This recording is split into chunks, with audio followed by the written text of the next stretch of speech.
This is actually what got it all started. Israel striking Iranian nuclear and military sites. They're calling it Operation Rising Lion, which could be a throwback to the old Iranian flag. This is what they were rocking before the Iranian Revolution in 1979, so maybe Israel is trying to bring back something more like this. It's also important to note that back in those days, Iran and Israel were actually pretty close. It's kind of weird, obviously, where things have gone. I mean, then again, the USA and Iran were a lot closer before the Iranian Revolution, and yeah, not so much anymore. One of the reasons for this big attack that I don't see anyone talking about is that I think Israel legitimately sees Iran in a very weak state. There's a lot of instability. The Ayatollah is like 85 years old. They just got another Iranian president. The previous one died in a helicopter crash. Their biggest ally, Russia, also has their hands full in Ukraine and has said that they don't want to be involved in this conflict just yet. Let's hope it stays that way. That is a big motivating factor here for Israel. That's probably why they decided to strike first like this. They've also been eliminating high-ranking government officials one by one, so like there's just new faces constantly being introduced. The Israelis probably think that there's a legitimate chance to actually bring in regime change. And remember, this is kind of the final big baddie that Israel has to face. It's just Iran left. Obviously, Saddam hasn't controlled Iraq in more than a decade, and then Assad just got kicked out of Syria. They've been more friendly with other Arab Gulf states, so they might be potentially thinking here they might get the dub for the Middle East. They're thinking one final knockout blow, and this could keep them safe for maybe a century or more. Now notice Israel's only hitting the western side of the country. This is why Israel really wants the US's help. Also for our US bunker buster bombs. That's really what we want because Israel doesn't have those capabilities. That is why the world is so tense right now. Will the US actually join in? It's hard to say. These bombs have two charges which allows them to explode deeper into potential bunkers. They've got a guided system that allows them to lock into the target. Then there's a first charge detonation clearing a path, and then a second explosion that happens after they go through the first opening. That's where the bunker buster kind of comes. That's where it gets its name. It's very difficult to predict if Trump is bluffing because in a way there is a good reason to bluff. Even if you are seeing like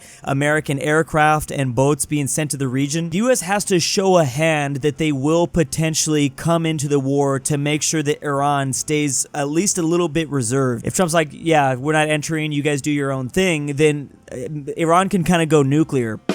Well, pardon the pun there, but is it a bluff though to get Iran to stop? Who knows? We're gonna find out. This might age like milk.